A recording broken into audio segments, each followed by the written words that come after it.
Here is Elvis.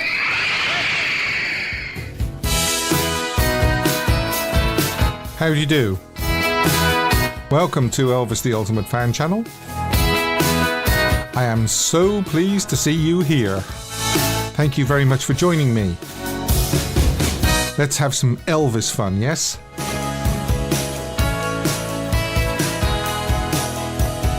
That's what we're all here for, aren't we? Everybody say yes in the chat.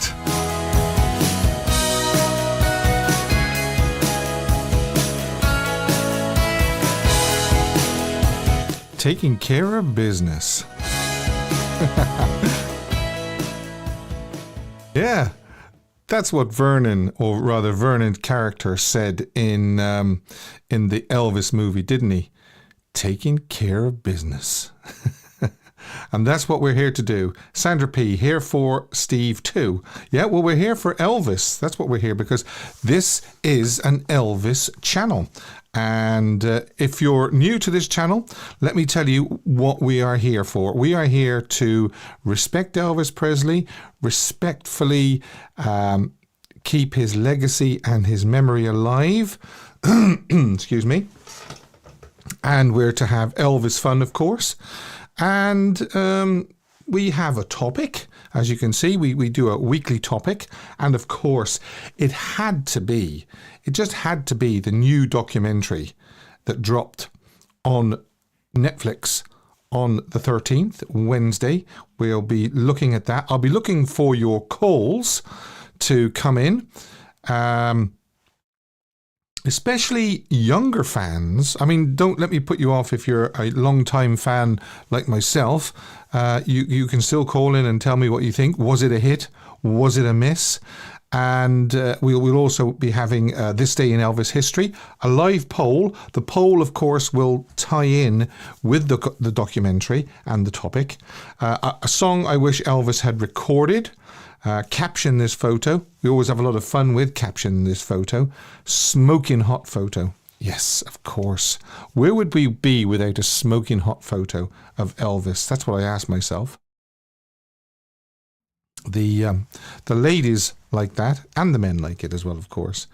You can later, of course, call me on WhatsApp.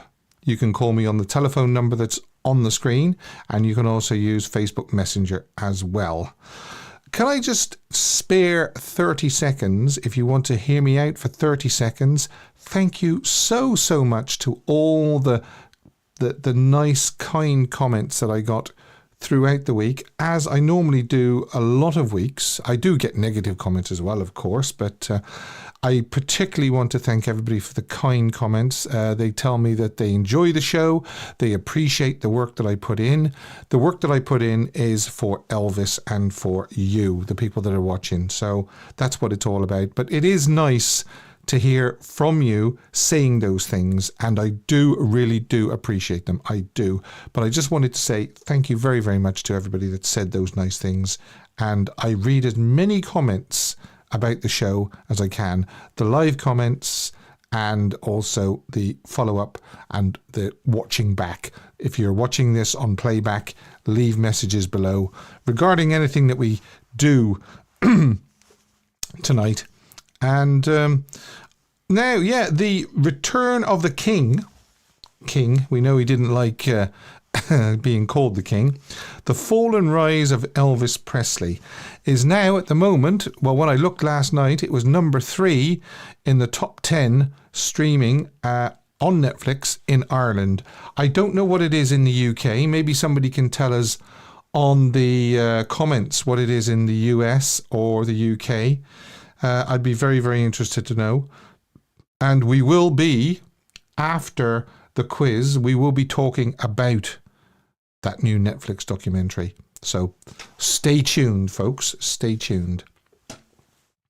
If you're new to this channel, please leave a hello in the comments, and let us know where you're watching from and what you thought of the documentary, or even better, ring in and tell me what you thought of the documentary. But of course, as always, I forgot to mention that we're doing something called Hidden Elvis, and there will be four clues throughout the show, and then I will tell you at the end after the fourth clue whether it's a song or a film or a piece of Elvis clothing or something like that, or somebody from Elvis's life or career, and then you can type the answer into the chat and see who the first person is that gets it right. A lot of people got last week's right. I think it was Always on My Mind, wasn't it? It was the song Always on My Mind. Yes. Now, here we go. I've got to do, of course, the first clue. Hidden Elvis clue number 1. Yeah, Hidden Elvis clue number 1 is This Is Elvis. Okay, let's have a look. Let me have a look.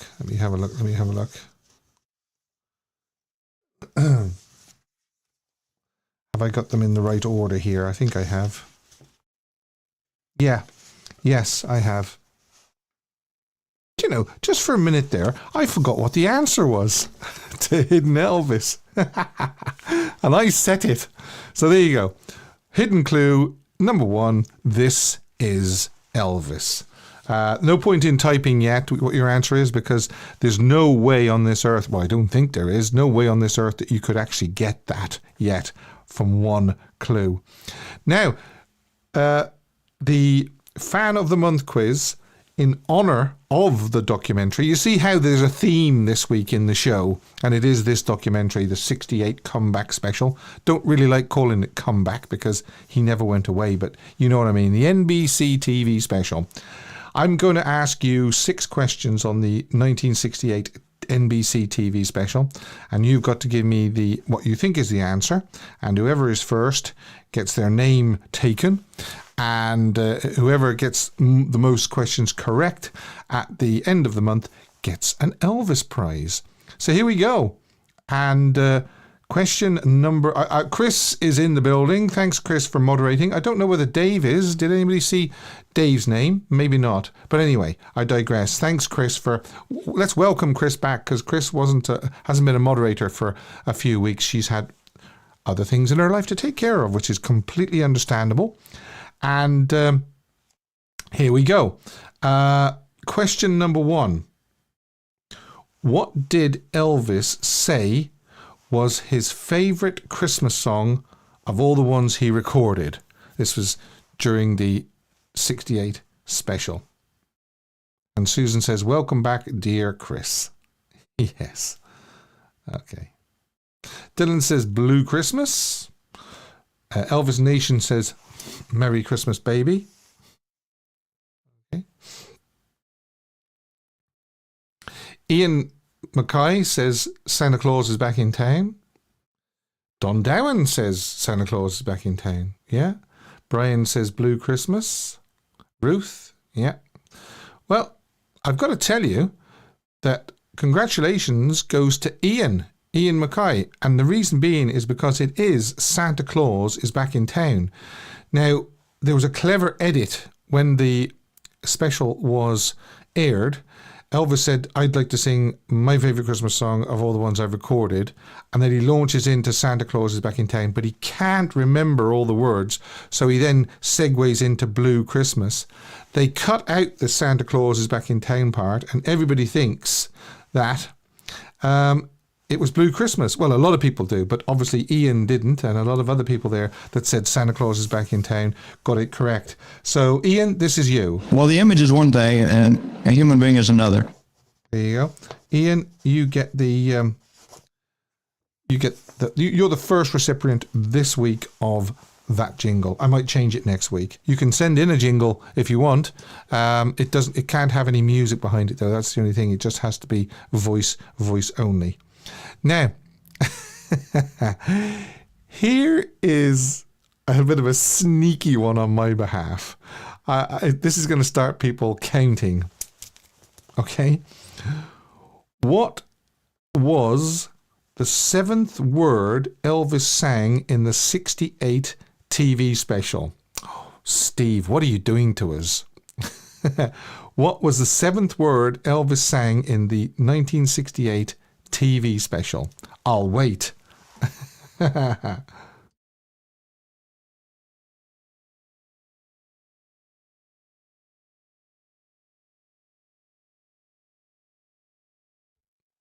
Okay, so people are going. Okay. Well, I'm seeing a lot of people saying came. And it is because it's if you're looking for trouble, you came. Came to the right place. So, Mike M got it correct, Steve. Thanks, Chris. While I was counting up, you got that right. Well done, Mike. Mike M. There you are. And, of course, you get this, Mike. Well, the image is one thing and a human being is another. Did you like that? Was it sneaky? Was that a sneaky question or what? Okay. Sally says, I can't count. Yeah, it definitely was came anyway. So, yeah. Now, if you thought that one was sneaky, what about this one? What was the last word Elvis sang in the 1968 TV special? What am I doing? Where do I get these from? Oh, when I sat down and set these last week, I must have been in a very, very, very sneaky mood. Nobody's going to get this. Nobody is going to get this. No, he didn't sing goodnight. No, he said goodnight. I'm after the last word he sang. And we must have listened to this thousands and thousands and thousands of times. Yeah, the last thing he said. I want the last thing he sang. Anybody got it yet, Chris? Oh. There was me saying, hey, you're not going to get this. And then 3 or 4 people get it. It is actually, yeah. Listen to it. It is the word yeah. Well done. Mike M again, thanks to Chris. Now, what was I going to say? If you don't believe me, when we finished, listen to If I Can Dream, and it is yeah. So there you go. Well, the image is one thing and a human being is another. That's an ad lib. That doesn't count, Steve. Okay, yeah. All right, Dylan. I know what you mean. But he still sang it. He still sang the word yeah. Right. That's enough of the singing questions for a second. But who played tambourine during the 2 sit-down shows? Lily Ramos says these quizzes are hilarious. Well, I'm glad. I'm glad you find them funny. I'm glad. That's good. I'm glad you're enjoying them, because that's what this is all about. This channel is about having Elvis fun. So, and I see a lot of Lance Legault's, and it was Lance Legault, is quite correct. He was sat on the edge, just down at Elvis's right, and he was banging on the tambourine. John who, Chris? Let's see now. Lance Legault. Is it just John? Is that all it says? Let me see. I actually see. Well, Duncan says Alan Fortas. No, Alan Fortas. I don't know what. Alan Fortas was drumming on something. An upturned guitar case, as far as I know. It was John. I'm not too sure of his second name, because Chris has just typed John. I'm seeing. Well, Dylan has actually mistyped it, unfortunately. I can't allow that. I'm sorry, Dylan. And then Tracy has put Lance legally. Anne Y has put Lance Legault. I think it's Anne Y. I do think it's Anne Y. Although, yeah, she sort of hasn't put a space between. I'm going to give it to Anne Y and John, if that's okay. I might just, give them a point each, and you can both have this. Well, the image is one thing and a human being is another. Yeah. Lance Galt was a double for Elvis as well in some of the movies. Yeah. Most famously, he was double in the Kissing Cousins. And there's one point where Lance has his back to the camera and Elvis has his back. And as they turn, unfortunately, they're not quick enough to edit it out. And you can actually see Lance Galt looking straight at the camera, unfortunately. Steve, I've spelt it wrong. Oh, have you? Okay, well, very gracious of you, Anne Y. We will give it to John then. Okay. Right, next question. You've got to finish this quote from the 68 special. And it is, will I try and talk like Elvis? I got news for you, baby. There you go. Finish that off. I got news for you, baby.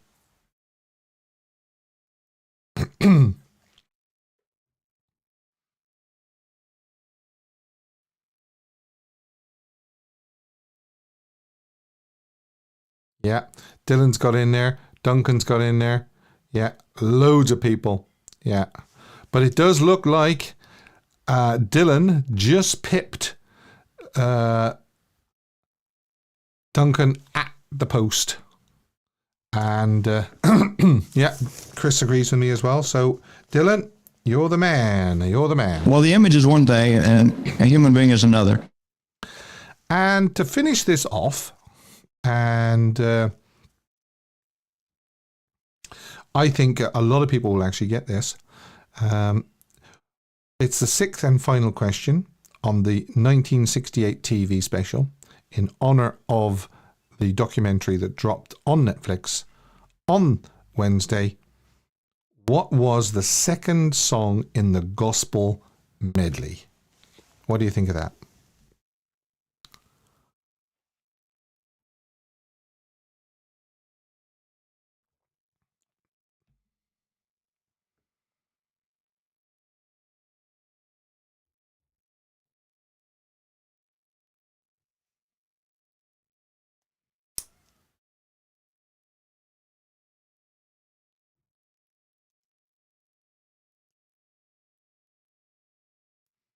Okay, a lot of people are actually putting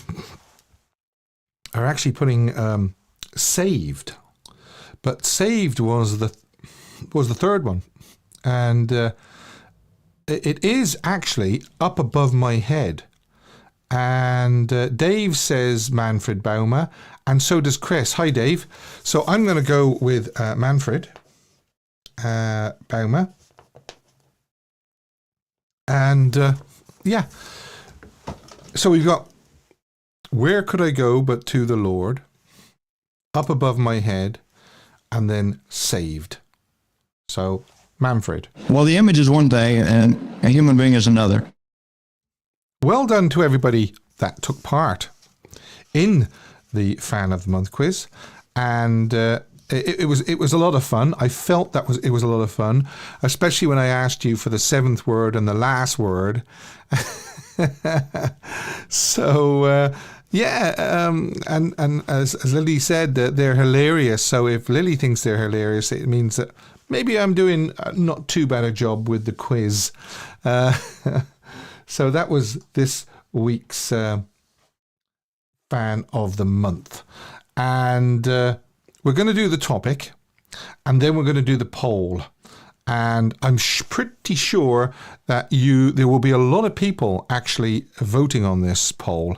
So this is my take on the this. The Return of the King, The Fall and Rise of Elvis Presley, which was on Netflix on November the 13th. It's now number 3 in the top 10 of streams on Netflix in Ireland. And I don't know whether anybody has told me yet whether there is a count on it in the US and in the UK. But I'm quite impressed that it is number 3 in Ireland. Yeah, he is smoking hot there as well, isn't he? You could do that. You could use that as a smoking hot photo. Not seen, says Edwidge. Nobody seems to have seen it yet, I don't think. Hello, Helen. You missed all the fun. Steve, your thoughts on the special Netflix? Yep, that's coming up now. Lily says she thinks it'll go to number 1, and I think you're right. I think it will go to number 1. Quite rightfully as well. That's where Elvis belongs. Billy and Joe Smith praised it. Okay.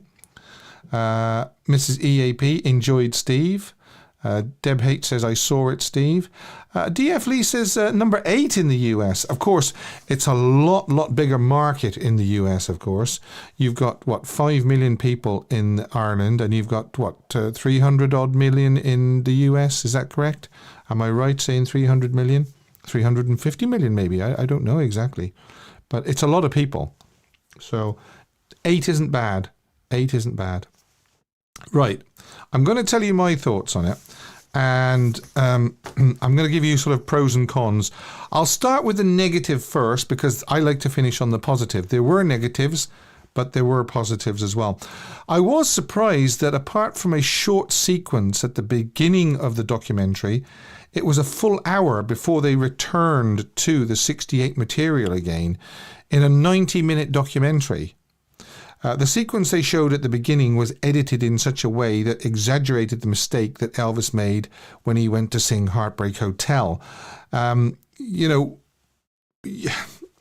could tell that it was to take it from me, it was a lot longer. They showed afterwards him walking around saying, it's getting embarrassing out here, Steve. I've got to do something.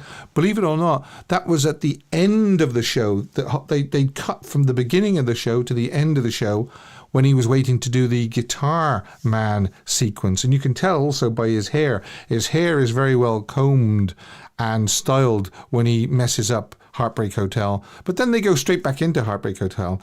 But when he says, it's getting embarrassing out here, Steve, I've got to do something, his hair is all mussed up and everything, and it's the end of the show. So they did kind of exaggerate that part.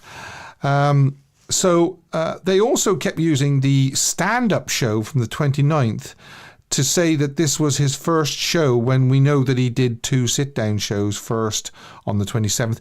I'm not even sure, though, whether all this matters, because I remember Johnny saying on Discord earlier on today, that the inaccuracies don't really make that much difference. It might make a difference to somebody like myself, who is a hardened long-term fan, but to the casual viewer, it's not really going to make that much difference whether they enjoy it or not. But that just kind of annoyed me a little bit as well, the way they showed him coming on for the stand-up shows when really he'd already done 2 sit-down shows. Then it sort of goes back to 1954, and from then on I felt like I was actually watching This Is Elvis, but in 4K, which is no bad thing, because I've said to you many times, I think that This Is Elvis is one of the best movies ever made about Elvis's life. So that's no bad thing that it was like watching This Is Elvis. It seemed to run very similar to that movie. I can understand them using Priscilla Presley and Jerry Schilling and Bruce Springsteen, Darlene Love, Ernst Jorgensen. But can anybody tell me where the Wright Thompson comes into this, or the Conan O'Brien? Can anybody help me? I mean, Conan O'Brien is I think, a comedian, is he? Wright Thompson is a sports journalist. So I was just a little bit puzzled. Duncan says, I was disappointed in the number of concerts put on the card at the end. Yes, don't want people not realising how hard he worked from 1969 to 1977. Yes, they vastly underestimated how many concerts he did. Vicky says, Conan is a huge fan. Okay, well, that's fair enough. What did everybody think of Bruce? I thought Bruce brought a lot of energy to it. He was very, very enthusiastic about Elvis. We know he is a huge, huge Elvis fan. So I can understand why they brought Bruce in. I didn't mind Conan. He said some poignant things. Yes, he did. He actually said at the end, didn't he, to give Elvis some, what was that thing he said? Compassion or something like that, didn't he? It was something like that. Bruce was so excited to be there. Yeah. Springsteen was needed because he's a veteran musician. It's important to have musicians' input. Yes, correct. Empathy, that's the word I was thinking of. Yeah. Let's give Elvis some empathy. So I did agree with what Conan said there. Very, very good. I thought that. I thought it was quite strange that Priscilla resists naming Cary Grant. I mean, we all know who she meant when she said a guy met me in the bar and or the cafe or whatever it was, and asked me would I like to meet Elvis. We all know it was Cary Grant. I had a little bit of an issue with them showing 1957 Hawaii footage when they were talking about 1961 and playing the soundtrack from the 1961 concert. I had a bit of an issue with that, but again, in the grand scheme of things, does it really matter? Probably not. As Johnny said, most people, yes, Susan says audio was 61, but the footage was 1957. Why was Flaming Star and Wild in the Country called non-singing movies? I don't understand that. I mean, yeah, maybe they were strictly formulaic. Maybe they weren't strictly formulaic, like GI Blues, Blue Hawaii, but there were songs in them. I mean, there's going to be people now that think there's no singing in Flaming Star and there's no singing in Wild in the Country. There was more singing in Wild in the Country than there was in Flaming Star, I'll give you that. But strange. I was surprised that even Barbara Eden, who was in Flaming Star, said it, as did Baz. Baz should know better. Yes. I suppose what they probably mean is, they weren't strictly singing movies. They weren't the 14 songs beach movie of, say, Blue Hawaii, Paradise and Wine Style, Speedway, Spin Out. Yeah, I get it. The movies were heavily criticised, as somebody has just said. They spent a lot of time trashing the movies. In fact, there was a line that said all of them were terrible. All of them were terrible. I do have an issue with somebody saying that all the movies were terrible. I'm not having that. Definitely not. I'm not having that. I actually made sure that I listened to it twice to make sure that that's what I heard right. And they did. It was the part where it was a scene from Stay Away Joe, and it was a fight scene. And just as Elvis was picking himself up off the floor, somebody said, and I can't remember who it was now. It wasn't Bruce though. Said all of them were terrible. No, I'm not having that. Elvis was called plastic at one point. They made jokes about his hair. They called it yak wool. Well, again, that's not very nice. I think Conan O'Brien might have said that. And then, of course, what a lot of people have actually taken umbrage with was the old MacDonald sequence. Was there any point? I mean, I know what they were trying to do. They were trying to show just how low maybe it did get at one point. We know it was a low point in his movie career and for Elvis personally too. But was there any need to put it up on the screen and have Priscilla and Jerry sort of shaking their heads and saying, oh, how terrible, how terrible. So again, I don't really think there was any need for that. Also, I was a bit puzzled when they said that the original band was in the 68 television special. Well, Bill Black wasn't there, and Bill Black was Elvis's original band. He was deceased, unfortunately. But Scotty was there, of course, and DJ was there, so most of his band was there, so we'll go with that. Don't expect to hear, if you haven't watched it yet and you're going to be watching it, don't expect to hear Elvis sing any songs fully. We get a few lines and then it switches to the Talking Heads again. But, I mean, Even If I Can Dream was spoken over, which I think is sacrilege. At least in the Steve Binder reinventing Elvis, we got to hear it interrupted. But then again, I suppose that's what documentaries are like. You don't, if you want to listen to Elvis's songs completely, then you watch his movies, or, you watch the television specials or things like that. Now, positive, yes, there are a lot of positive things about it, though. I thought a lot of the footage and the pictures were pin sharp. Obviously, a lot of remastering has been done, though the 1968 footage still looked a little bit ropey, I thought, in places. Bruce's enthusiasm when he's talking was refreshing.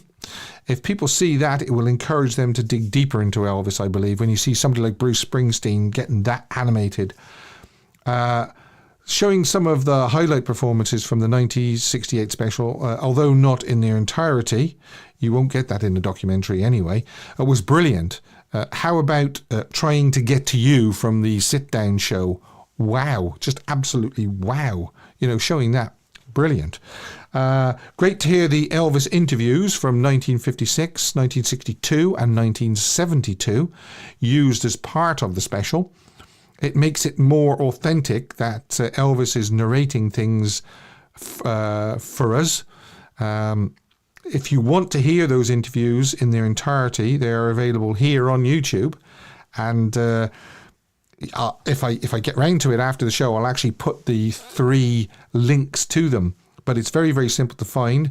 The 1956 one is Elvis, The Truth About Me. It was a disc that Colonel Parker got Elvis to record, and it was given away to the fan clubs, I believe. The second one, August 17th, 1962, is in Hollywood, California. It's on a film set whilst making, I believe, yes, It Happened at the World's Fair. And then July 1972, in his MGM, his old MGM dressing room for the Elvis on Tour movie. And as I say, I'll link them below if I remember. So, to sum up, Return of the King, The Fall and Rise of Elvis Presley. I did enjoy watching it. Definitely, 100%. Even an old fogey like me that's seen and heard everything there was in the documentary thousands of times before. And if it's whetted your appetite, especially seeing the outtakes and so forth from the 1968 special, I would 100% recommend this, which is a 3 DVD set, the 68 Comeback Special. I got it when it first came out, easily 20 years ago, maybe more. And it's got basically, if I just blow that up a little bit, will it blow it up? No, it won't. That's very strange. Okay, never mind. I thought I could zoom in on it. Maybe not. It's got the full TV special. It's got the 2 sit-down shows. It's got the 2 stand-up shows. And then it's got everything that was shot. Everything that's in the can that was shot on those DVDs. So, as I say, if it has whetted your appetite there's those black, white and red. Very good. I like it. And you couldn't go wrong with that 3 DVD box set. For young or new fans, I can clearly see the value of this documentary, despite some errors. And it's good that TV companies are still willing to invest in Elvis. Let's keep the flame lit. It's as simple as that. Debbie says, I have the box set from the 50th anniversary in 2018. This one is a lot older. I seem to remember it coming out about 20 odd years ago. So I wonder why I can't blow that up. Let's have a look. I can. There you are. So disc 1 has the the original Elvis television TV special has aired, both black leather sit-down shows in their entirety. Disc 2 has both black leather stand-ups shows, the treble guitar main opening sequence, If I Can Dream, all those outtakes, If I Can Dream, bonus music video created for this DVD. And then disc 3, running time, 2 hours, 50 odd minutes, in their complete raw form, all the outtakes, everything that was shot for the special. So I can't say any more than that. If those outtakes that people have seen on the documentary has whetted their appetite, get that box set. And it still is available after all these years. Even if you can't pick up a brand new one, you can pick up a second-hand one maybe. It was quite expensive at the time. I think I paid something like $60 or $70. I've seen new ones now for $140, but I've seen second-hand ones for a lot less than that. So have you ever opened it, Steve? Of course I have. I've watched it many, many times. So after all that, I am looking for people to actually ring in and tell me what they thought of that, and I will be getting to your calls in a second. But we have to do the poll. And the poll, of course, is about the documentary. And the new Netflix documentary, did you think it was a hit, a miss, or you can't say, I haven't seen it yet? So that's going to be up on the... Yeah, there it is. It's up on the chat now, and I want as many of you to vote as possible, please, because the more of you that vote, the better. And the new Netflix documentary, did you think it was a hit, a miss, or can't say as haven't seen it yet? Now, of course, we have to keep this going. Hidden Elvis clue number 2. Yeah. Hidden Elvis clue number 2. First clue I gave you earlier on, in case you missed it, it was This Is Elvis. And the clue number 2 is 1969. So make a note of those. And at the end, when I tell you what it is, whether it's a song or a movie or an item of clothing or somebody in Elvis's life, you can tell me what you think the answer is on the chat. Now, that's the topic, and we're going to do, of course, we are going to do this. Dylan's Elvis Tales. I've got to put myself in the call, of course, and then what I've got to say is, hi, Dylan. Hello, sir. How are you?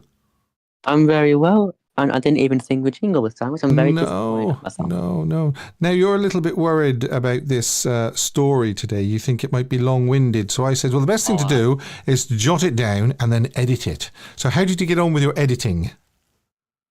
Not very far, I'm being totally honest.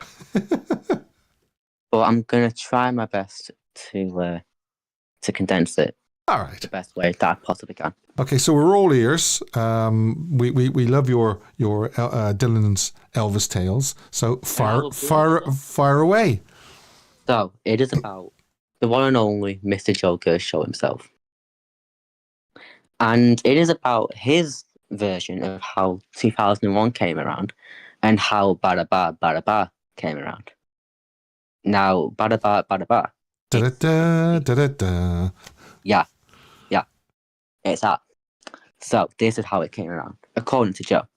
So this is 1971 January sometime, because it's before opening night.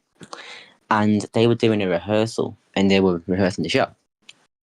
And after one of the rehearsals, Joe said to his wife, meet me at the movie theatre. I want to see that movie 2001: A Space Odyssey. Oh. So they go to the movie theatre, and this theme comes on, this ba ba ba ba da. And Joe's wife turned around to him and he goes, hey, is it just me, or do you get a feeling that Elvis is about to walk out? right? So then Joe says, "Darling, you are a genius," right? So after the movie's over, he legs it to the record store, gets a copy of the cast album, which I didn't even know existed, by the way. I didn't even know that was a thing in 2000. Okay. So I'm there going, soundtrack. Anyway, I digress. The original plan was they were going to blast it through the speakers in the hotel from the record, right? But because of copyright, they couldn't. So they had to write their own arrangement. So Joe writes his own arrangement, and opening night comes around, and 2001 is born, and hence a new intro is born, and the rest, as they say, is history. Okay, so what about the afterwards, after the actual 2001? I wonder how they dreamed that part up. Because Elvis got stuck in the kitchen. Because Elvis got stuck in the kitchen. True, absolutely true. Right. So Go on. So apparently Elvis was coming down in the lift, and the lift got stuck in the kitchen. And Joe Gershio in the orchestra was doing this drum fill, and there was nothing after it. So Joe said to the horn section, "Go ba da ba ba da ba." Yeah. While it was just a made up riff. Yeah. Brilliant. Right? And he said, "All right, just do it while we wait for him." So anyway, about 10 minutes later, out he comes, and he goes, "Ladies and gentlemen, I apologize. I got stuck in the kitchen, but guys, that was a great little riff there. I think that's a keeper." And hence, Bada Ba was born. So we've got to thank Elvis for getting stuck in the kitchen. Yeah, absolutely brilliant. What a tale that was. Thank you to Joe Goddamn Gershio, because that is a fantastic tale. Thank you, Joe. So anyway, I can't let you go without asking you, what do you think of the Netflix documentary? Right, okay, so this is coming from a young person. Like, not to de-age everybody. Yeah. You know. It was a hit and a miss, right? Oh. In terms of people my age, they've hit the target audience perfectly. They have, right? But in terms of people like yourself who want to learn new things, it's not good. Yeah, well, do you know, I'm glad you said that, because I meant to say that when I was doing my resume and I'm not the target audience for that documentary. Definitely not. No, I am. Yeah, you are. Yeah. But it's weird because, like, I'm kind of like you in that I've seen everything already.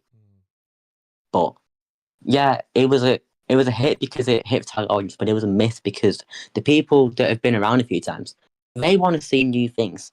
Like, they want to see Elvis, in between talking, which we haven't seen yet. Unfortunately, that wasn't there. But overall, it was very, very good. I enjoyed it. Bruce Springsteen was the best bit in it, if I'm being totally honest. He brought a lot of energy to it, didn't he? And and think about it. So Bruce is a veteran musician, so he knows what nerves feels like, right? Yes. So he can talk you through what that feeling's like. So I think that's important for people to know what Elvis was going through the mind of a musician. It's all well and good Elvis historians saying it, but if you've not been through nerves yourself, then you don't have a clue. Yeah. So Bruce has been through it and he knows. So yeah. Bruce was great. The thing about them watching Old MacDonald, I get what they were getting at, and I actually agreed with the point, but they didn't need to sit there and watch it. No. That was a bit for me. But apart from that, I really enjoyed it. Good. I as I say, I think it's done a lot of good for Elvis, especially with it being on mainstream, the streaming Netflix. I mean, you can't get any mainer than that, really, can you? So it's all good. It's all good for people that want to see stuff we haven't seen before. We're going to have to wait for Baz to bring out the Elvis on tour, and that's the way it is. To be fair, if the 2025 plans are true, then we don't have to wait very long. No. It's going to be 2025, and I think it's going to be January 2025 as well. So, I mean, that's something to look forward to. Yeah, certainly is. Right, young man, as always, thank you very, very much. Thank you very much. Talk to you next week. Bye. Dylan's Elvis Tales. And Ian, are you there? Unfortunately, I think he may have had his his mic on mute, unfortunately. So we will come back to Ian because I'm looking forward to speaking to him. But without further ado, we will say Leo. Leo, are you there? Hey, Steve, how are you? Hey, how are you? I'm good. I love the show today as usual. And I have to say, I saw the Netflix special and I did really enjoy it. You didn't really enjoy it? No, I did. You did? Okay. Whew, Yes. That's a relief. No, I did. And I agree with you. I think it's probably best for like a newer fan because of older fans who can pick up things that are inaccurate. Like it's kind of annoying. But overall, I think it was great. I did just want to point out, I know other people have made this point, but I think it's important to reiterate that in this special, like in a lot of specials about the 68 show, they like to say that, make it negative that when Elvis came back from the army that he had changed. And I don't think it's a negative. I think that there's nothing wrong with him becoming more of a family entertainer. There's nothing wrong with him evolving. That's what all great artists do. If you look at Frank Sinatra, he didn't stay the same. You look at the Beatles, they didn't stay the same. I don't know why they want, some people at least, want Elvis to stay in this box of being a rebel. There's nothing wrong with that, but... Well, do you know, you've just made a very, very good point there, and it made me think, if he hadn't changed, if he'd have tried to have carried on where he left off, right, would he have survived past 1961-62? Yeah, I don't think so. I mean, he wouldn't have become as great as he did. I mean, in some ways, the movies were a godsend, and they specifically said how successful Blue Hawaii was, set the trend for the 60s. So that's right, and I think there was a lot of good stuff in the 60s. His voice was incredible. I don't think he gets enough credit even before that for the Elvis Is Back album. I thought that was great. I don't understand why people, and I love John Lennon, but I don't understand why he said, Elvis died when he went in the army. Did he not listen to the Elvis Is Back exactly record? I don't get that. Exactly, yeah. I mean, do you think they were too critical of the movies? Do you think they overstated the fact that the movies did go quite poor near the end? I think they definitely overstated it because I think there were a lot of good movies, I would say up at least through 1964. I mean, there was that period in 64, 65 where they were not quite as good, but then even the last couple, I think Charo was great. I really love Change of Habit. So I think there were so many good ones.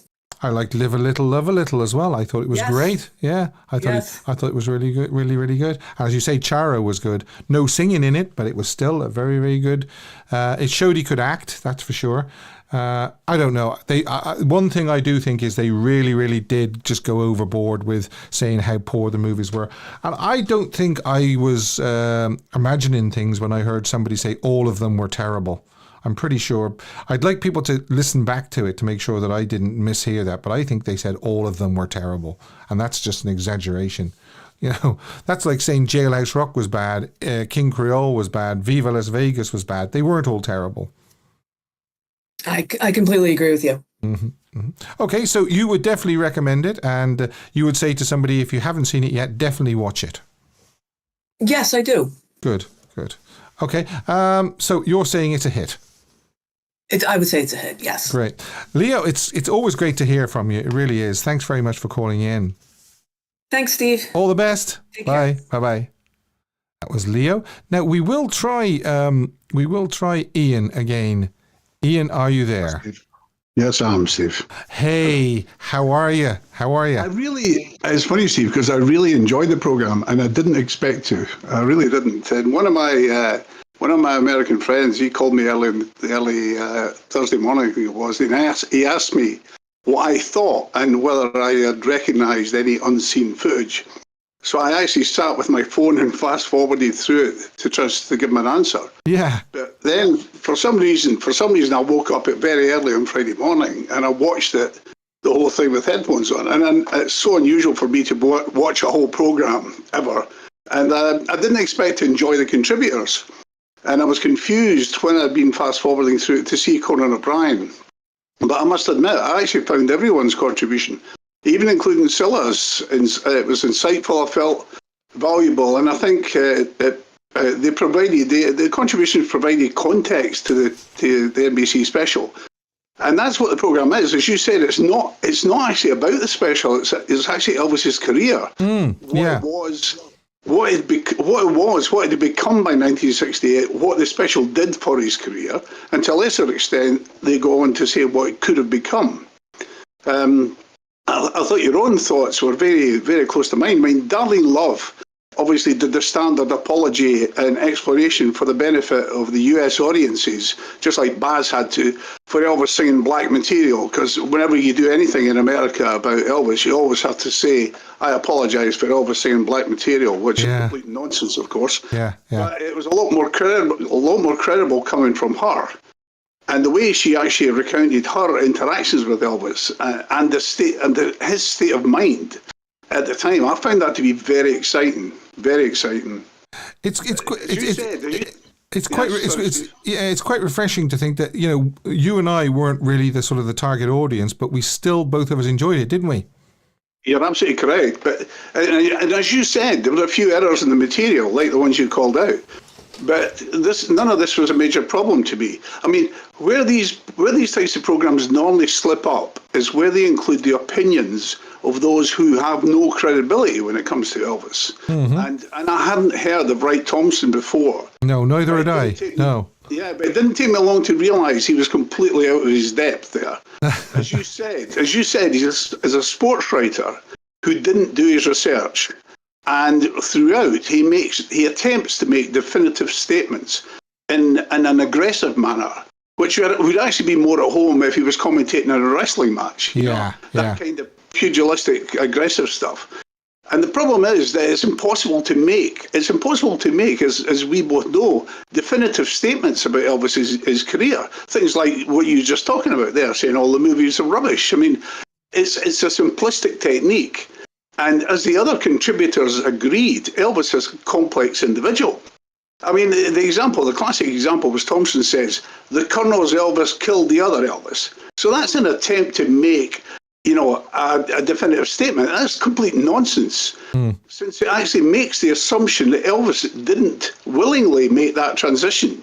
It's clear from all of Elvis's early interviews with the press and DJs that that's exactly what he wanted. He wanted money and fame.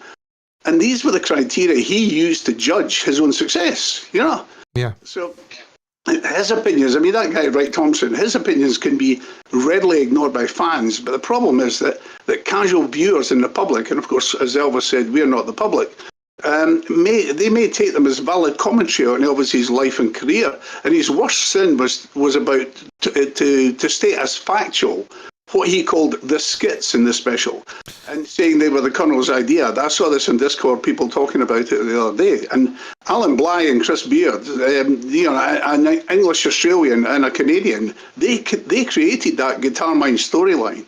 The Guitar Man storyline and the associated production numbers. It had nothing to do with the Colonel. So karate, prostitutes, and the supper club, it's complete nonsense to suggest that the Colonel would ever have come up with that material. So because his statements were actually factually incorrect, and if the Colonel was still around, he'd sue his ass off, you know? That's one of the things that really hit me, actually. I meant to mention it, but I forgot. He had nothing to do with those skits. He wanted it to be, as we all know now, he wanted it to be a Christmas show, didn't he? Yeah, but that was just initially. I mean, the flexibility the Colonel showed, as Steve Binder, you know, has discussed many times. Yeah. Because he felt the pressure, and he bowed down eventually in recognising that Binder and all the contributors really were on the ball far more than he was. I think what came over, of course, was the sit down and stand ups being the result of them reviewing of them viewing the rehearsal, not the rehearsal, sorry, the jamming in the dressing room, yes. Yeah. So, I mean, if we could edit out the contributions of Wright Thompson, if they just erased them completely, then we'd have a documentary, which I actually think would stand the test of time. It would actually stand the test of time as a definitive statement of the context of the NBC TV special. And I mean, I'm very, very glad I watched it. You know, I'm really glad, because I'm so prejudiced against most stuff about it, because I always think I know everything about And it was great. And but the point that you're making about the movies, I mean, believe it or not, I mean, I haven't actually watched all of Elvis's movies, even though I've been a fan since 1971, but I still haven't watched Double Trouble and Stairway Joe and God knows what else. But Follow That Dream, Live a Little, they're fantastic films, and Elvis acts brilliantly in them. So to dismiss them is quite wrong. Yeah. But I think to criticise and have Jerry and Cilla watching Old MacDonald, I think that was good. I thought it was funny. Did you? Yeah. I didn't really think it was necessary, but there you go. I mean, it's all about different opinions, you know. Yeah, enjoying the show, Steve. It's very rarely I get the chance to actually watch live, and so I usually listen to you and watch you when I'm at the gym or cycling. You know. Right. Well, I was delighted to see your name on the list. I thought, I'm really going to look forward to Ian's contribution, and you did not disappoint me. Thanks very, very much for calling in. All the best, Steve. All the best. Cheers, Ian. Bye bye. Yeah. Bye bye. So there you are. Yes, thanks, Ian. And I have to admit as well, I'm going to tell you now, I mean, probably a lot of people in the US now are going to say, what to this? But I hadn't actually heard of Wright Thompson until Wednesday when I watched the documentary. And I looked him up and I saw sports journalist, sports writer, and I thought, okay, right, fair enough. Right, so here we go. Stand by Susan, because I'm coming to you. How are you? Hi, Steve. There you are. How are you doing? I'm all right. I know you might be short for time, so I want. No. I've got all the time in the world for you. There's just a couple points that nobody had brought up. Why wasn't Sun Records even discussed? I know. Very, very strange. Did they mention it? I think they mentioned it very, very briefly. Did they mention Arthur Crudup or something like that? And That's All Right, Mama. Yeah, that briefly. Yeah, but they didn't. Very, very brief. How he went into the studio. Well, anyway, they never brought that up, and that bothered me. Also, in Reinventing Elvis, I loved how they had those backstories. When Parker wasn't agreeing with stuff, and I just thought they made Elvis look so insecure that he just couldn't make his own decisions professional. And it's like when Bender was able to do the one about telling Colonel, to F it, whatever. I'm sorry. But we all know what that dialogue was. And that was important to hear, that Elvis made his own decisions in that special too. A couple other things. If I Can Dream, I really think they should have had the backstory on it, why it was chosen, the times they were in. I mean, it didn't provide that information. And then the other thing that bothered me was Elvis didn't blow all his money. Elvis, they never ever touched on how much he gave. It sounded like he was just a spending freak on himself or something. Yeah. They kind of didn't tell us all about his generosity and the good he did with the money. They just tried to make it sound like he was blowing it all on Cadillacs and stuff like that, didn't they? And this Wright Thompson guy, he is friends with the person who did this special, because it's the same guy who did the Michael Jordan special for Netflix. So he's really a buddy with him. So I think that's why he was put on extensively. There's the connection, right? I was struggling to find a connection. So thanks for that. I didn't know what it was. So would you be voting a hit then, or for this documentary? Oh yeah, I'd still, it was a hit. It was a good way to promote him, and it was good for the newcomers to learn about him. I just wish it had been more accurate, and they had done their due diligence with all of those mistakes and errors. Yeah. Well, there's always errors, I think. Even the Baz Luhrmann movie, as we know, there was errors in that as well. So, yeah, we need people like me and you and Ian and all those other people, and Brent and Rick, to make a movie, and then there wouldn't be any errors in it at all. Right. I just wanted to bring some little points in that we didn't talk about, but thanks, Steve. This has been a great dialogue today. Yeah, well, thank you for calling in, and thanks for bringing those points out as well, because I would have missed those. Thanks very much. Take good care. Take good care of yourself. Bye-bye. Bye-bye. Yeah, now we've got Vincenzo as well. Hi, Vincenzo. Yeah, how are you? I'm doing good. So you've seen the documentary, and what did you think? Yeah. I liked it, except for the mistakes. Like when they said how many concerts he did, and the Hawaii clip. Yeah. Yeah, and also there was things like showing the 90. Say again. But besides that, I liked it. Besides the mistakes, I liked it. Yeah, I mean, I had a big issue with them showing the 1957 Hawaii performance and then playing the soundtrack of the 61 performance. But again, I don't know how much they matter really. I mean, the casual fan wouldn't even spot that anyway. So does it really matter? Yeah. Alrighty. I would recommend it though. It was good. Yeah. So you would say it was a hit, yes? Yeah. Great. Okay. All the best. Cheers. Bye. And we move on and we say hi to Brent. Hi, Brent. How you doing? Hey, how are you? Long time no speak. It's been a couple of weeks, I believe, hasn't it? Yeah. I was had a lot going on out of town last week and stuff like that. So it felt so good to really be back in the routine. This is, like I said, Sunday tradition. It's like the NFL of what it is to the Elvis community. It's like, you have no reason to be anywhere else unless you have to. And great calls today. And you know what? I think, Steve, for those of us that are really kind of nerdy in the Elvis world, where we dive into, what Take did of Long Black Limousine made the master and all that, what we have to understand journey to get to that point with Elvis. A lot of people need those movies. That was their introductory point to Elvis. Yeah. A lot of people need the simple and fun before they go into deep diving into the complex. And so people are undermining the effect that these movies had, but I'm sorry, it was a big part of Hollywood history. And a lot of people that on my channel all the time tell me, Brett, I'm just now getting into the music, but I got in through the movies. Exactly. I think they overplayed it. They overstated they were saying that they were all bad and all the movies were terrible. I didn't think they needed to go that far. Yeah, and I had one nitpick too about. No, I haven't heard anyone mention this yet, but I think it was the sports guy who said something like, they knew Elvis was going into the army, so they had him put out a lot of material before he went out. And I'm like, what, that one day of recording in '58? Yeah, it was only one evening. Was it 4 tracks? I think, wasn't it? I thought it wasn't a lot. 4 or 5 at the most. Yeah. Wear My Ring Around Your Neck, a couple other. Now and then there's a Fool Such as I and stuff like that. Yeah. But I'm thinking, no, they didn't put out like 5 albums worth. I know. It made it sound. That's a geek thing. I get it. Okay. Mm-hmm. I think this was really designed more for the novice.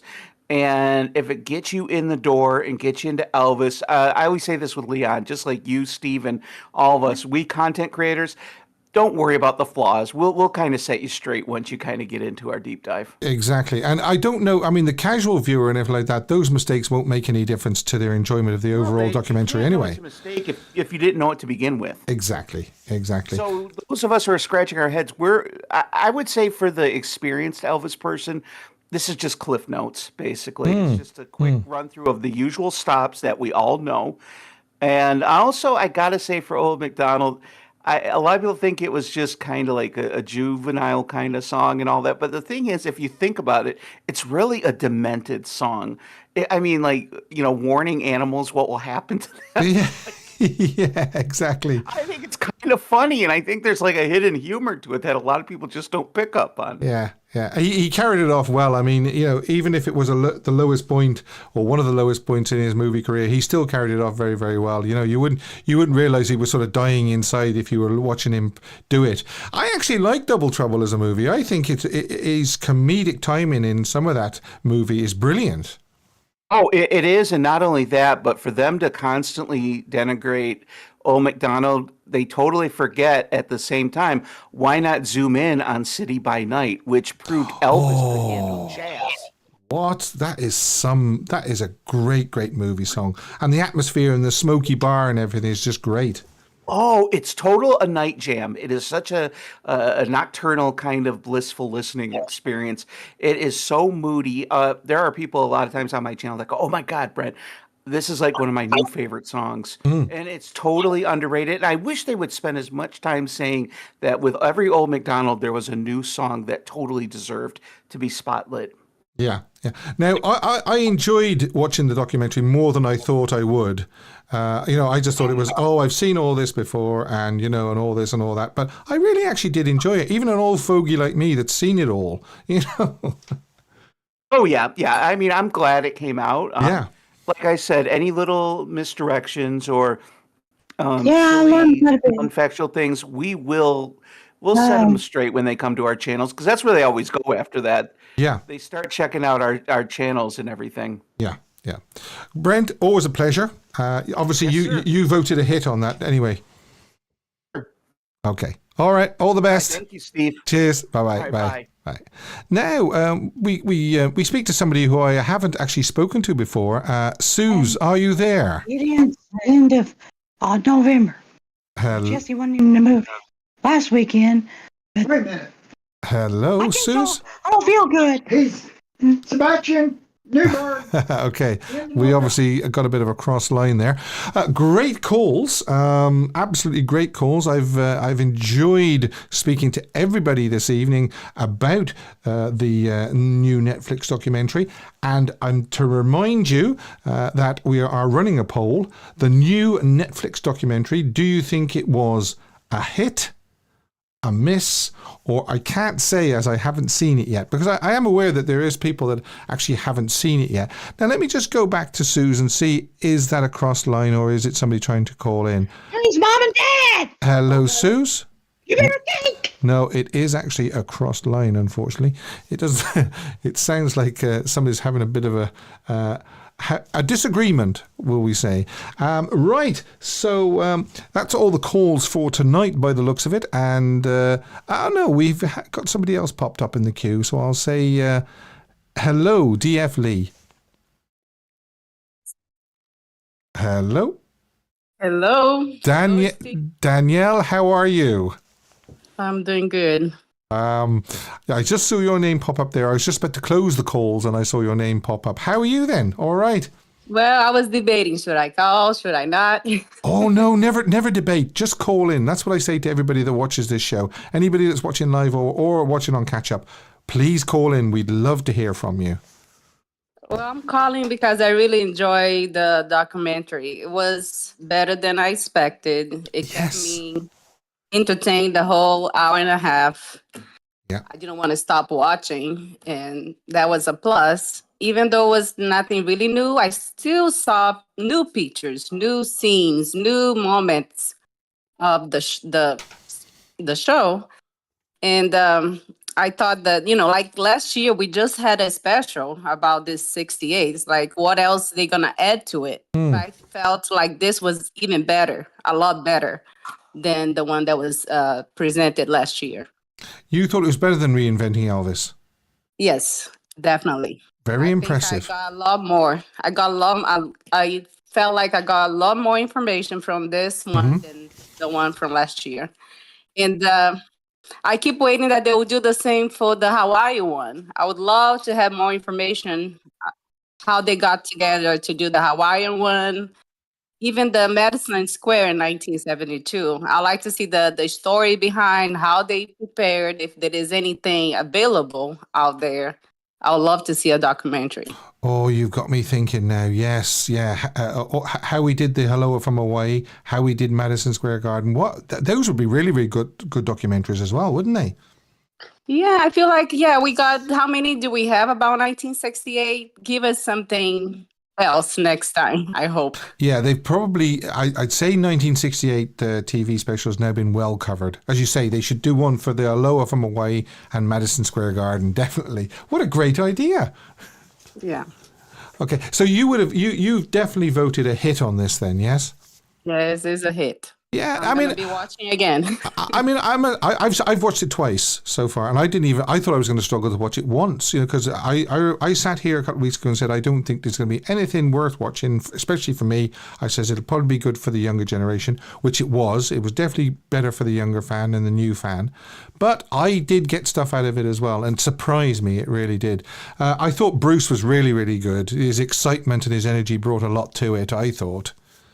Yes, I like Bruce, but everybody else, I felt like less talking, let's go to the action. Yeah. I don't think it's necessary to have all that talk about Elvis and sounded repetitive at times. Yeah, yeah. And I was like, show me Elvis. That's what I care. All right, Danielle. Overall, I would watch again. Yeah. And you would recommend it. I would recommend it as well. Recommend anybody that's interested in the 68 special and Elvis's career, watch this Netflix documentary. Definitely. 100%. Yes. All right. Thank you, Steve. Have a Okay. good day. Yeah, same to you. Good night, Bye-bye. Annie. Bye-bye. Good Bye. night. Bye. That was Danielle. And we have... yes, we have Cam. Hi, Cam. How are you? Yes, Steve. How are you? Good, and you, brother? Are you calling about the documentary? Yeah, I'm a bit in two minds about that one, Steve. Oh, right. It was pretty good, but apart from the few, how can I say, discrepancies in the fact, I found it pretty enjoyable. But I feel that when you're making a documentary of that nature, and especially because you're going to reach new fans, you need to focus more about the facts, be more factual. I mean, there were guys that they used in the documentary that had absolutely no association to Elvis whatsoever. I know who you're talking about. You're talking about Wright Thompson and Conan O'Brien. Yes. Okay, and there was another, and there was another fellow on there as well, and I can't remember his name either. But somebody might tell me on the chat in a minute. But yeah, I know what you mean. I mean, somebody said earlier on actually that Wright Thompson was on there because he is a friend of, is it Jason Herher, the fellow that's actually done the show. And he was also, it was to do with, because the previous thing he did was about the Michael Jordan, wasn't it? The basketball player. Yeah. So, I think so. Yeah. But I mean, that's why I say, Steve. I mean, I'm sure. I mean, I'm a Smith. I'm sure if I dig back in my family's history far enough, I'll probably have ties to Elvis's mother as well. If you're going to do a factual documentary of that nature, at least make it factual. Yeah. And have people in the documentary that are relevant. Because as Rick and I discussed earlier as well, once you learn certain facts, you take them as fact. And once you learn certain things, it's very hard to unlearn.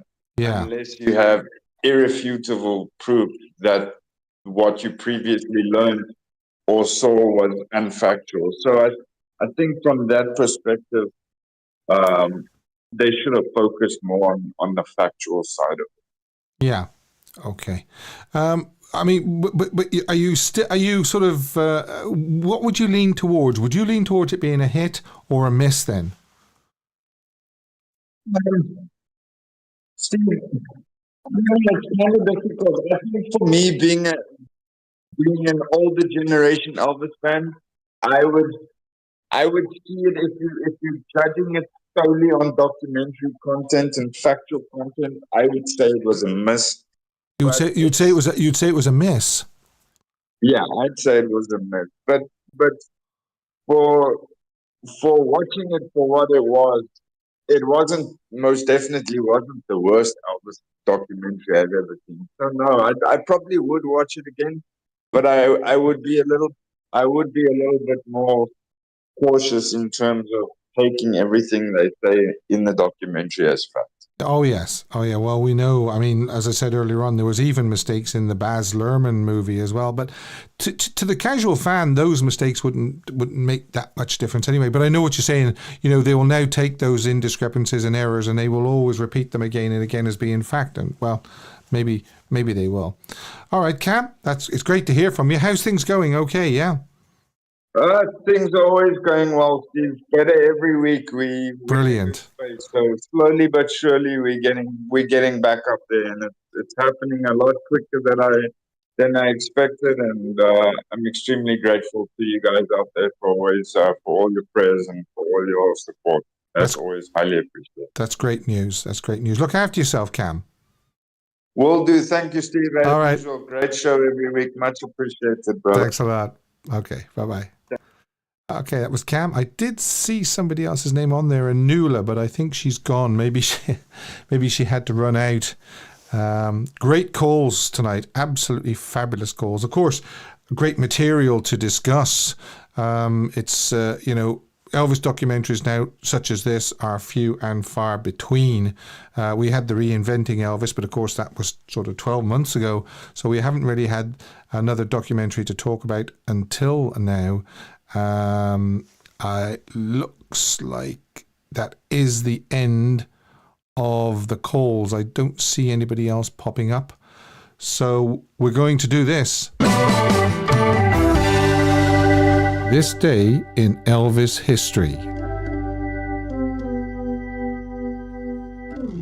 Don't forget, you can still vote on the new Netflix documentary. Did you think it was a hit, a miss, or I can't say because I haven't seen yet.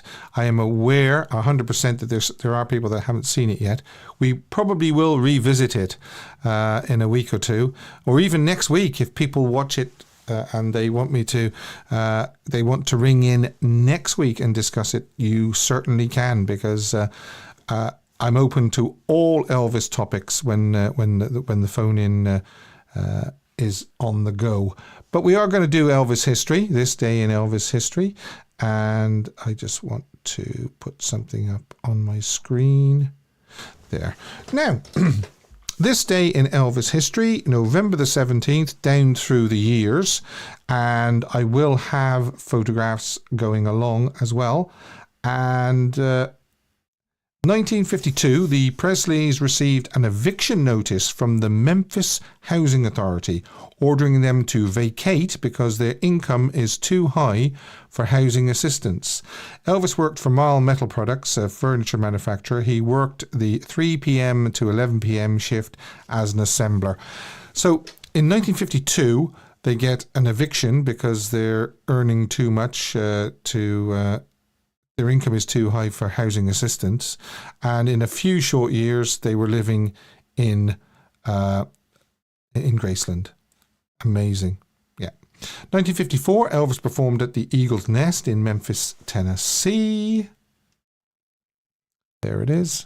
Sleepy-eyed John's Eagle's Nest. Whoever laid out that banner or ticket or whatever, that it's very poor, because it looks like Jimmy Elvis and Johnny Presley, when really that should be Jimmy and Johnny and Elvis Presley. But there's such a gap between Elvis and Presley that it just I'm sure people turned up thinking they were going to see somebody called Jimmy Elvis. Well, there you are. 1955, Elvis, Scotty and Bill and DJ performed at the Arkansas Municipal Auditorium, Texarkana, Arkansas, at 7 and 9:15 p.m. Johnny Cash was very surprised to witness Elvis washing his car by hand to remove all the mud and rain after the long drive. And in 1956, the single Love Me Tender hit number 1 in the US, and the single Blue Moon hit number 9 in the UK. 1960, Wild in the Country production. 1961, Kid Galahad. 1962, the single Return to Sender hit number 2 in the US. 1964, Tickle Me. 1968, The Trouble with Girls production. Now, 1970. Yeah, here we go. Elvis was in Denver. He talked for quite some time with the off-duty policemen who were assigned to protect him. He showed them his collection of police badges, and he was disappointed when they could only come up with an honorary badge. He even made plans to come back to Denver to collect a real badge. He also invited the Denver policemen to come to see him the next time he was to play Las Vegas. And there he is. Elvis performed at the Coliseum, Denver, Colorado. There's a shot for the ladies.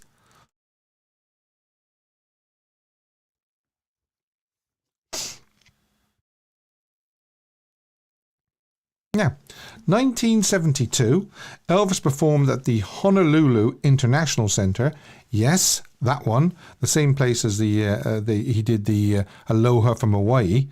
Originally, this or the next night show was planned to be the worldwide satellite broadcast, but we now know that MGM asked them to delay it because it would have clashed with the release of Elvis on tour. So that was this day in Elvis history. Now, we have another one of these. Hidden Elvis clue number 3. Hidden Elvis clue number 3 is Richard Nixon. Now, are you any closer to knowing what that is? I hope you made a note of the Elvis clue number 2 was 1969, and Elvis clue number 1 was This Is Elvis. Okay, so we are going to yeah. Okay, now we are going to move on, and we are going to go to a song I wish Elvis had recorded. Just bear with me 1 second, I need to check something.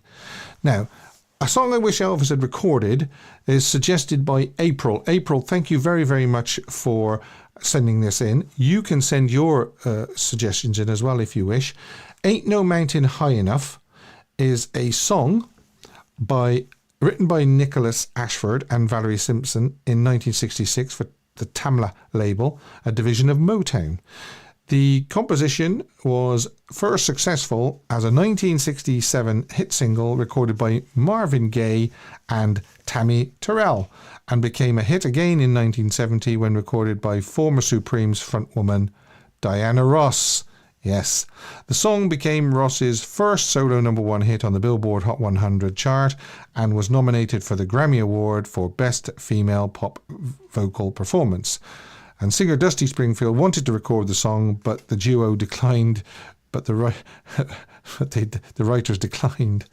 Marvin Gaye and Tammy Terrell recorded Ain't No Mountain High Enough in December 1966. The session marked their first work together. Work on the recording finished at Hitsville, USA in Detroit on February the 1st, 1967. The song peaked at number 19 on the Billboard Pop charts and went to number 3 on the R&B charts.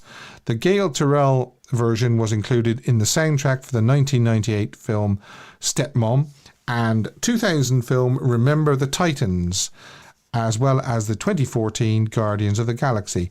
April told me another Marvin Gaye song that I would have loved for Elvis to sing and to do live in the early 1970s.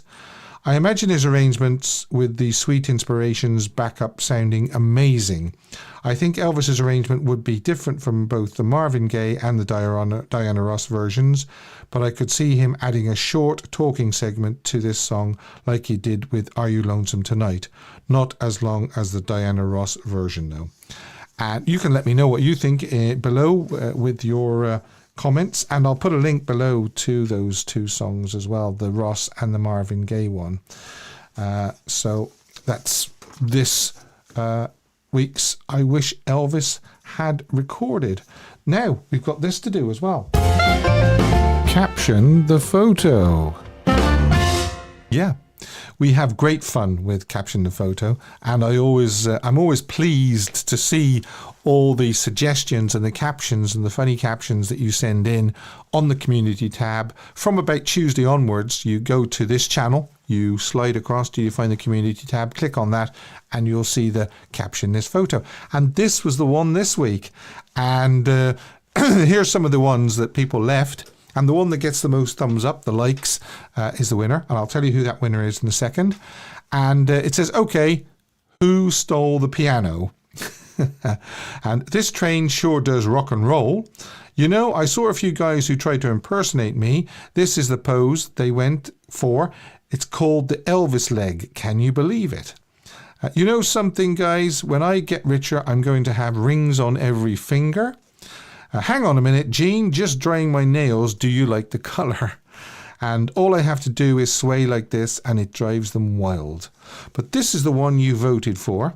The winner with a huge 20 likes by Elvis 78 Ale is On these trains, there are never any towels. So that's the winner this week, voted for by you. And there will be another caption this photo on probably Monday or Tuesday of the coming week. Now, underrated Elvis song. Again, you can send these in. You can send me your ideas, such as underrated songs, photoshops, smoking hot photos, of course, songs you wish Elvis had sung live, funny caption photos. You can leave them on the Discord channel, actually. If you haven't joined our Discord channel yet, there is a link below with an invite. And, you can also, if there's a song as well which you wish Elvis had sat down at the piano like he did with Unchained Melody and sang live in concert, you can send that in to me as well. But anyway, I was going to do the underrated, and the underrated chosen by Susan via Discord, and it is And I Love You So. And it's a popular song written by folk singer and guitarist Don McLean, and released on his 1970 debut album Tapestry.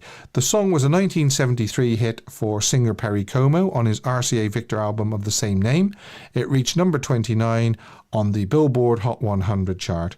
Elvis recorded the song at RCA Studio C in Hollywood, California on March the 11th, 1975, and it was released on this album, Elvis Today. Let's see now, how many takes did he do? He did 1, 2, 3, 4, 5. Take 5 was the master. Take 4 was a false start. 1, 2, and 3 were complete. And this is the one. On take 1, he says, "Step up here, Sheila. Let me sing to you, honey." Yeah, Sheila Ryan, who was his girlfriend at the time, and she was in the studio that day. He sang this song to her, "And I Love You So." Susan told me, "I always felt like And I Love You So was underrated.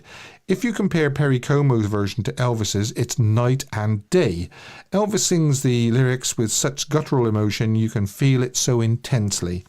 When he sings, "And yes, I know how lonely life can be, the shadows follow me, and the night won't set me free," you can feel the pain in his voice. You can, yes. "Gets me every time," she says. "His version is so utterly beautiful and so meaningful. You know the song really resonated with him." I will leave a link to And I Love You So. You can leave your comments below as well. And don't forget, you can send in your underrated songs as well. Now, here we go. Hidden Elvis, fourth and final clue. Yeah, Hidden Elvis, fourth and final clue. Before we do the fourth and final clue, I will ask you, if you haven't already, can you please subscribe, click the bell, and turn on the all notification bell, not personalized, but all, because it does help. It really does help if you subscribe, because it means you don't miss any of the videos and live shows I do. And also it helps get this channel out, and that's what we're trying to do. We're trying to get this channel out to as many people as we can to keep Elvis's name and memory going. So now, the Hidden Elvis clue number 4 is Madison Square Garden, June 9th, 1972. Now, it's a item of clothing. It is something that Elvis would have worn. Can you tell me from those 4 clues what it is? Yeah, somebody got it straight away. Oh yes, give the thumbs up as well for this video for Elvis. Every like is a like for Elvis, so if you haven't liked this video yet, please do so. Ruth says gold belt. Tracy Heenan says the attendance belt. Elvis receives his 1969 gold belt. Yeah, gold belt. Gold belt. Yeah, Jill Brett, Vicky. Yeah, well done, well done. Everybody that's saying gold belt, absolutely fantastic. Of course, he did the Madison Square Garden, June 9th, 1972, when he says, "I don't know what makes him think that, this gold belt." That appeared in This Is Elvis, of course. He wore it when he went to see Richard Nixon, and 1969 is when he was given it. It was the attendance belt, that beautiful thing there. So well done. Edwidge as well, yes. Tracy says Ian got it first. Okay. Everybody that's saying gold belt, well done. And there will be another Hidden Elvis next week. Smoking hot photo of the week.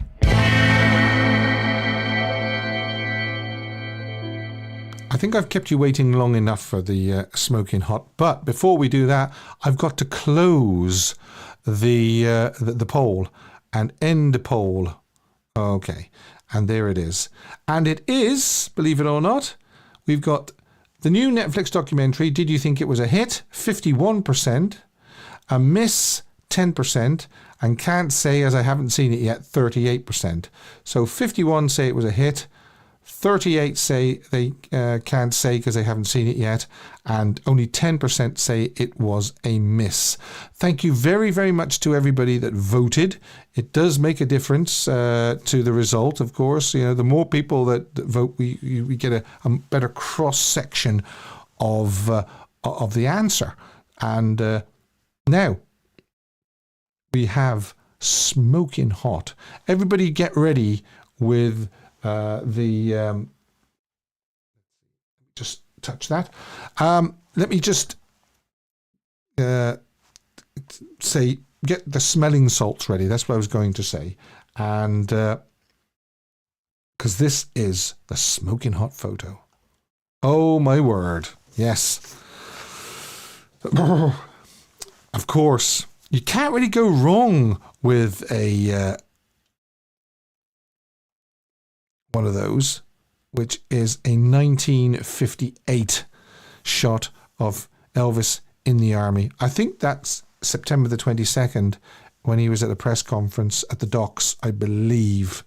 So Dolores says she's passing out. Okay. Those smouldering eyes, says Lily. Rebel Vegan says beautiful photo. Mrs. EAP says Soldier Boy Thud. Good grief, that's made my night, says Sally. Lost for words. Look at those eyes. Yes, look at those eyes. Look at those features. Chris says look at those beautiful eyes as well. Yes, OMG, it's such a great pic of our boy. Well, let me tell you that it was supplied by Susan via Discord. Susan, who I spoke to earlier on the show, she provided that for one of her Elvis photos of the day. That's another reason why you should join Discord, because you'll see photos like that every single day. Look at those lips, says Rebel Vegan. His goddess years. Pat says those eyes, that mouth. Teresa just says, what more can you say? I think we all need to go and have a lie down now after seeing that. Well, it's flown by again, and I can honestly say that I had a lot of fun tonight. A lot of fun because the calls were great, callers were great. Please keep those calls coming in every week. The quiz was a lot of fun. I think you'll agree with that. And it was just, I really enjoyed myself. But until next week, I've got to say, Al, it's over to you. Elvis has left the building. Thank you and good night. Good night, everybody, and thanks for joining me.